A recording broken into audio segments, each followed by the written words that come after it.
Okay, this is part 2 of how to find a leak in your video, or in your pond, I mean. As you can see, we have arrived at the location.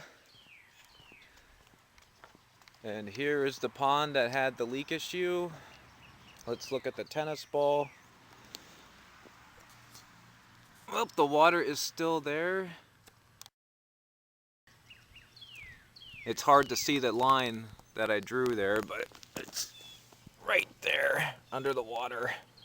So we haven't lost any water overnight. That's a really good sign. Let's check over here.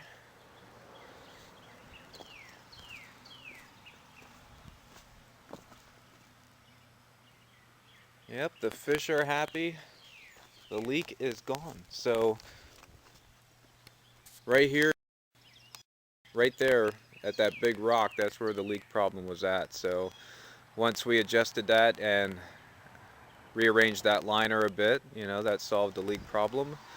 I apologize for my last video. I just realized that I have no sound when I'm zooming in and out, so I'll try to be more cautious about that today. I guess just to show you guys regarding the stream, where to look for leaks. If you do have a leak in your stream and it's not down here, what you have to do, see where all these rocks are laying?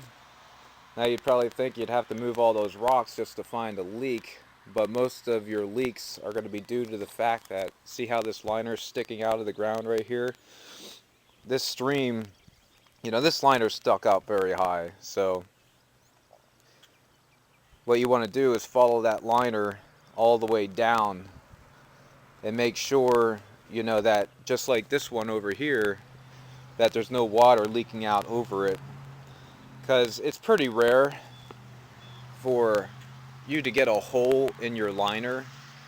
Most of your pond liner is 45 millimeter and it's EPDM liner, and that just means that it's fish safe liner, and the stuff's pretty tough, so you don't really have to worry about puncturing a hole in it. Now it does happen, but that usually occurs during the installation process, or if you're doing a pond clean out and you got somebody in there who's just tearing things up and throwing rocks around and not being careful, that could puncture a hole in your liner as well. Or even doing a pond clean out and they're moving rocks around and they reposition the liner and they don't realize that they do it.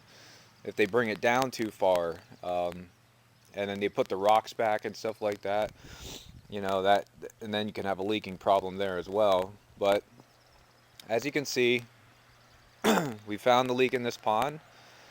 I just called the owners and let them know. I'm sure they were already aware that their leak was fixed. So I'm going to turn this pond back on and I'll show you what it looks like running.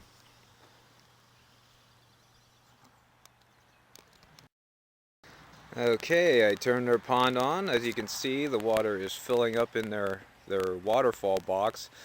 This is usually called the waterfall box, the bio box, your biological mechanical filtration system.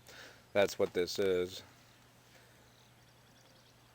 It's a little bit dirty, so that's going to have to be cleaned out. I noticed that their filtration material is all covered with sludge and slime, so that's going to have to be cleaned as well. I know the owner did say they were having algae problems. Most of the time, ponds like this, if they get a lot of algae problems, it's due to the fact that either it doesn't have enough shade, doesn't have enough aquatic plants, or the filtration system that was installed in the pond was too small to begin with. Now let me get a better view here. Here comes the water. But other than that, it is a beautiful pond. The guys that designed the pond did a good job.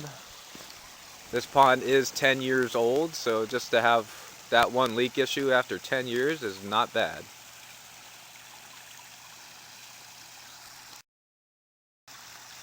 And there we go. Hope you guys enjoyed the video. Any chance I get to make an instructional video on any job that Errand Boys performs, we will do so. Alright, check back later for any other instructional videos. Thank you and have a good day.